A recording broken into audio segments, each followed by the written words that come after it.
ہوتا ہے، خوبصورتی بڑھ جاتی ہے۔ آپ کی ریش مبارک گھنی، داڑھی سنگڑی، بال بھرے ہوئے، گھنی داڑھی تھی، اور داڑھی آپ کی لمبی تھی، دراز تھی، سینے پر پھیلی ہوئی۔ لمبی داڑھی ہو، گھنی ہو، بال گھنے ہو، سونی لگتی ہے۔ اب کیا ہوا کہ ایک یہودی حضرت علی کے پاس آیا، کہنے لگا میری داڑھی ہے خفیف، ہلکی، تھوڑی تھوڑی، آپ کی داڑھی ہے گھنی، سنگنی، بھری ہوئی اور لمبی بھی ہے، سونی لگتی ہے، میری اتنی اچھی نہیں لگتی۔ بتاؤ، ہر چیز کا ذکر قرآن میں ہے، کیا آپ کی داڑھی اور میری داڑھی کا ذکر قرآن میں ہے؟ سبحان اللہ۔ بتاؤ ذرا کہ تمہاری داڑھی اور میری داڑھی کا ذکر قرآن میں ہے، ہر چیز کا ذکر قرآن میں ہے۔ تو کمال چاہیے علی کی فراست پر، علی کی ذہانت پر، علی کے قرآن پڑھنے پر، سمجھنے اور سمجھانے کے اعلیٰ انداز پر فرمانے لگے ہے تیری داڑھی کا ذکر میری داڑھی کا ذکر قرآن میں ہے۔ کہنے لگا کہاں؟ فرمایا دیکھو آیت نمبر 58 سورہ اعراف۔ کون سی سورت ہے؟ اعراف، آیت نمبر 58، 58 آپ نے پڑھا، فرمایا سن وَالْبَلَدُ الطَّيِّبُ يَخْرُجُ نَبَاتُهُ بِإِذْنِ رَبِّهِ وَالَّذِي خَبُثَ لَا يَخْرُجُ إِلَّا نَكِدًا۔ فرمایا ذرا سمجھنا، ذرا دھیان سے سوال تو کیا ہے، ذرا جواب بھی دھیان سے لینا ہوگا۔ فرمایا اللہ نے فرمایا ہے ایک ہوتی ہے اچھی زمین، اچھی زمین، طیب، صاف ستھری، البلد الطیب، سونی زمین۔ وہ سونی زمین کیا کرتی ہے؟ اچھی اس کو اس لیے کہتے ہیں یخرج نباتہ بإذن ربہ، کیوں کہ اچھی زمین سے نباتات اگتی ہے زیادہ اپنے رب کے حکم سے۔ اچھی زمین سے نباتات پودے اگتے ہیں رب کے حکم سے، کیونکہ اگتے اس لیے ہیں زمین اچھی ہے، نباتات پودے زیادہ اگتے ہیں۔ فرمایا والذی خبث، اور جو زمین خراب ہوتی ہے، بنجر ہوتی ہے، جس زمین کے اندر اچھا نہیں ہوتا، فرمایا لا یخرج الا ناکدا، وہاں سے کچھ نکلتا ہے تو بڑی مشکل سے تھوڑا ہی نکلتا ہے۔ اس کا مطلب کہ میری جو داڑھی ہے نا بہت اچھی ہے، زمین اچھی ہے، جسم اچھا ہے تو داڑھی اچھی ہے، تو اللہ کے حکم سے بہت کچھ نکلا ہے، اللہ کے حکم سے بہت کچھ نکلا ہے، کیونکہ داڑھی اچھی ہے، زمین اچھی ہے، اللہ نے یہ جسم کو سونا بنایا ہے۔ نسبت مصطفیٰ سے ہو تو زمین خراب کیسے ہو سکتی ہے؟ جسم خراب کیسے ہو سکتا ہے؟ جسم اچھا ہے، داڑھی سونی ہے، اللہ نے اس کے اندر برکت رکھی ہے، تو سونی زمین سے سونا ہی نکلا۔ فرمایا تو خراب ہے، تیرا جسم خراب ہے، تو جو خراب زمین ہے وہاں سے تھوڑا نکلا بڑی مشکل سے، الا ناکدا، بڑا تھوڑا۔ جب کسی بندے کی بے عزتی ہو جائے سب کے سامنے تو اس کو عزت چھپانے سے شرم آتی ہے، حیا کرتا ہے، منہ چھپا کے وہاں سے چلا گیا۔ اس نے سمجھا کہ میں نے تو سوال ہی ایسا کیا ہے کہ علی کو آئے گا نہیں، لیکن یہ نہیں پتا تھا کہ یہ علی وہ ہے جس کے بارے میں زبان مصطفیٰ سے ادا ہوا آنا دار الحکمت علی بن بابوہا۔ میرے مصطفیٰ کہتے ہیں میں حکمت کا گھر ہوں، علی اس کا دروازہ ہے۔ میں حکمت کا گھر، علی اس کا دروازہ۔ یہودی کا منہ بند کر دیا، قرآن سے اپنی داڑھی کا ثبوت پیش کیا۔ کتنا سونا آپ کا علم، کتنی سونی آپ کی عقل۔ اب ذرا ایک اور انداز، علم کا ایک اور انداز، جو کہ 28ویں پارے میں سورۃ المجادلہ، اس کی آیت نمبر 12، آیت نمبر کتنی ہے؟ سورۃ المجادلہ، بولیے ذرا کون سی صورت ہے؟ سورہ مجادلہ، اس کی آیت نمبر 12 کی نسبت سے 12۔ ذرا سنو حضرت علی کا علم کیا کہتا ہے۔ اللہ پاک نے قرآن میں کہا، فرمایا یا ایھا الذین آمنوا اذا ناجیتم الرسول فقدموا بین یدی نجواکم صدقہ ذالکم خیر لکم واطہر فإن لم تجدوا فإن اللہ غفور رحیم۔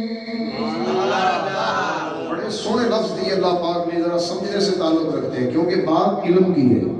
رب نے فرمایا اے ایمان والو، جب تم میرے حضور سے، میرے نبی سے، میرے پیارے رسول سے گفتگو کرنا چاہو تو گفتگو کرنے سے پہلے صدقہ، صدقہ دے لیا کرو۔ کتنی سونی آیت ہے کہ میرے نبی سے جب بات کرنی ہے تو بات کرنے سے پہلے صدقہ دیا کرو، پھر بات کیا کرو۔ ذالک خیر لکم واطہر، فرمایا یہ تمہارے حق میں بہترین ہے، واطہر تمہارے لیے بہت پاک ہے، تمہارے ذہن پاک کر دے گا، تمہارے دل پاک کر دے گا، تمہاری سوچ سکھری ہو جائے گی۔ بہتر یہ ہے نبی سے بات کرنے سے پہلے صدقہ دیا کرو۔ بولو ذرا، نبی سے بات کرنے سے پہلے صدقہ۔ اب صدقہ کیوں دینا چاہتے ہیں؟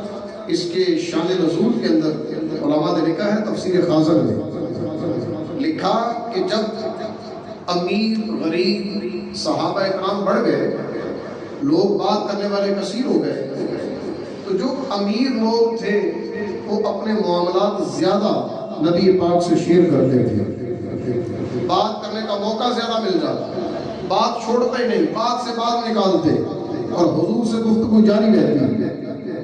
لیکن غریبوں کا بھی دل کرتا تھا کہ کوئی بات نہیں، پیسے ہمارے پاس کوئی نہیں لیکن دل تو ہے نا، محبت مصطفیٰ کے لیے چاہت مصطفیٰ تو ہماری بھی ہے نا، دل کرتا ہے مصطفیٰ سے گفتگو ہو جائے، ذرا تھوڑا وقت مل جائے۔ اللہ پاک کو یہ ادا ذرا لگی اور فرمایا کہ ہم انداز یہ بنا دیتے ہیں ایمان والو، جب میرے محبوب سے بات کرنے لگو تو بات کرنے سے پہلے صدقہ دے لیا کرو، کیونکہ جب صدقہ دو گے کچھ ٹائم تو لگے گا نا، صدقہ دے دیں گے بندے کم ہوں گے، بات کرنے والے کم ہو جائیں گے، پھر سب کو باری آ جائے گی۔ پھر فرمایا فَإِن لَمْ تَجِدُوا، اگر تم صدقہ نہ پاؤ، غریب ہو صدقہ نہ پاؤ تو کوئی بات نہیں، ویسے گفتگو کر لو، فَإِنَّ اللَّهَ غَفُورٌ رَحِيمٌ، کیونکہ اللہ بخشنے والا بھی ہے، رحم فرمانے والا بھی ہے۔ علماء نے لکھا ہے کہ واحد اس آیت کے اوپر عمل کیا حضرت علی نے، اس کے بعد یہ حکم اٹھا لیا گیا، منسوخ ہو گیا کہ اب صدقہ دینے کی ضرورت نہیں، جب تمہارا دل کرے 24 گھنٹے میرا نبی حاضر ہے، جب چاہے مصطفیٰ سے بات کرو، جب چاہے اپنے دل کو راضی کرو، جب چاہے اپنے شوق پورے کرو۔ اور یہ آیت صرف حضرت علی کو موقع ملا کہ آپ نے اس کے اوپر عمل کیا۔ عمل کیسے کیا؟ علماء نے لکھا ہے اس کی تفسیر میں، 1 دینار صدقہ دیا۔ کتنے؟ 1 دینار صدقہ دیا گفتگو کرنے سے پہلے، اور پھر 1 دینار صدقہ کر کے نبی پاک سے 10 سوال کیے۔ کتنے سوال کیے؟ 10۔ کتنے؟ بولو ذرا کتنے؟ 10 صدقہ دیا 1 دینار، اور 1 دینار کے بدلے 10 سوال کیے نبی پاک سے۔ کہنے لگے حضور بتائیے وفا کیا ہے، وفا کیا ہوتی ہے؟ تو نبی پاک نے فرمایا توحید، اللہ کو ایک مان لینا، یہ وفا ہی ہے۔ اپنے رب سے وفا ہے نا، رب کو ایک مان لیا، شہادت ہے کہ اللہ ایک ہے، یہ وفا ہے۔ پھر کہنے لگے حضور بتائیے فساد کیا ہے؟ فساد یہ کیا ہے؟ ارشاد فرمایا کفر، اللہ کا انکار کر دینا، مجھے نبی نہ ماننا، یہ فساد ہے۔ بتوں کو خدا مان لینا، یہ فساد ہے۔ عرض کرتے ہیں یا رسول اللہ پھر یہ بتائیں حق کیا ہے؟ حق کیا ہے؟ ارشاد فرمایا جو تجھے اللہ نے اسلام دیا ہے یہ حق ہی ہے، یہی حق ہے، یہ اسلام حق ہے، سچا دین ہے، قرآن سچا ہے۔ اور میرے بعد جب صحابہ صدیق اکبر، فاروق اعظم، عثمان غنی کا دور گزر جائے گا، تجھے جو ولایت ملے گی وہ بھی حق ہے، جو تجھے ولایت ملے گی وہ بھی حق ہے، پہلے سے ہی شہادت دے گی، گواہی دے گی۔ فرمایا ایک دن تجھے ولایت ملے گی، یہ نبی کی زبان سے سن لو، یہ بھی حق ہے۔ تو یہ جواب دیا۔ پھر عرض کرتے ہیں یا رسول اللہ بتائیے حیلہ کیا ہے؟ حیلہ، تدبیر، حکمت عملی، یہ کیا ہوتی ہے؟ فرمایا حیلے کو چھوڑ دینا، حیلے کو چھوڑ دینا ہی حیلہ ہے، یعنی حکمت عملی کو چھوڑ دینا یہ بھی حکمت عملی ہے۔ تو حیلہ، حیلے کو چھوڑ دینا یہ بھی ایک حیلہ۔ پھر کہنے لگے مجھ پہ کیا لازم ہے؟ حضرت علی کہتے ہیں مجھ پہ کیا لازم ہے، مجھے کیا کرنا چاہیے؟ نبی پاک نے فرمایا اللہ اور اس کے رسول کی فرما برداری لازم ہے، اللہ کی فرما برداری اور اس کے رسول کی فرما برداری یہ تجھ پہ لازم ہے، اطاعت کرتے رہو۔ پھر عرض کرتے ہیں اللہ سے دعا کیسے مانگوں؟ بتائیں اللہ سے دعا کیسے مانگوں؟ فرمایا یقین کے ساتھ اور سچے دل سے دعا مانگو، اللہ سے سچے دل سے، یقین کے ساتھ، شک کے ساتھ نہیں، یقین کے ساتھ۔ خواجہ معین الدین چشتی اجمیری کے دربار پر ایک فقیر بیٹھا تھا، بادشاہ وقت اورنگزیب عالمگیر زیارت کے لیے آیا، تو وہ ایک فقیر تھا، نبینا تھا، کہنے لگا خواجہ آنکھیں دے دو، خواجہ آنکھیں دے دو۔ بادشاہ اورنگزیب عالمگیر کہنے لگا اے فقیر میں اندر زیارت کے لیے جا رہا ہوں، حاضری دینے کے بعد واپس آؤں تو تجھے آنکھیں ملنی چاہیے، اگر نہ ملی تو میں سر تن سے جدا کر دوں گا۔ اتنا ٹائم ہے تیرے پاس، مانگ لو، لے لو آنکھیں، خواجہ دیتے ہیں، لو آنکھیں، نہیں تو سر تن سے جدا کیا جائے گا۔ کہنے کا مطلب یہ تھا کہ مانگ بھی رہے ہو، مل نہیں رہا، یہ کیسے؟ بادشاہ کہنے لگا اتنا میرا یقین ہے کہ یہاں سے آیا ہوا کوئی خالی نہیں جاتا، تیری آنکھیں ابھی تک ملی نہیں، واپس نہیں آئی، اس کا مطلب تیرے مانگنے میں مسئلہ ہے۔ فرمایا جب میں واپس آؤں تو آنکھیں ملنی چاہیے ورنہ سر تن سے جدا کر دوں گا۔ بادشاہ جب حاضری دے کر باہر آئے تو آ کر دیکھا تو فقیر کو آنکھیں مل چکی تھی، فقیر کی آنکھیں صحیح ہو گئی۔ کسی نے پوچھا اورنگزیب عالمگیر سے کہا بادشاہ صاحب پہلے بھی تو مانگا تھا ملا نہیں، جب آپ نے کہا مل گیا۔ فرمایا پہلے یہ فقیر جو تھا نا شک سے مانگ رہا تھا، اب جب خوف آیا پھر اس نے یقین سے مانگا، تو جب یقین سے مانگا قبول بھی ہو گیا، مل بھی گیا، عطائیں بھی ہو گئی۔ تو حضرت علی نے بھی سمجھایا، عرض کیا یا رسول اللہ بتائیے دعا کیسے مانگوں؟ میرے آقا نے فرمایا سچے دل سے، یقین سے، اپنے رب کے بارگاہ میں جب بھی ہاتھ اٹھاؤ یقین سے، کیونکہ اللہ ہی دعا قبول کرتا ہے، اللہ ہی عطا فرماتا ہے، اپنے پیاروں کا صدقہ۔ پھر کہنے لگے یا رسول اللہ یہ بتائیے عاقبت، پھر کہتے ہیں کہ میں اپنے رب سے کیا مانگوں؟ پہلے کہا کہ دعا کیسے مانگوں، اب کہنے لگے مانگوں کیا مانگنا چاہیے اپنے رب سے، یہ بھی بتائیں۔ نبی پاک فرماتے ہیں عاقبت، کہ میرا انجام اچھا ہو جائے، یہ مانگا کرو۔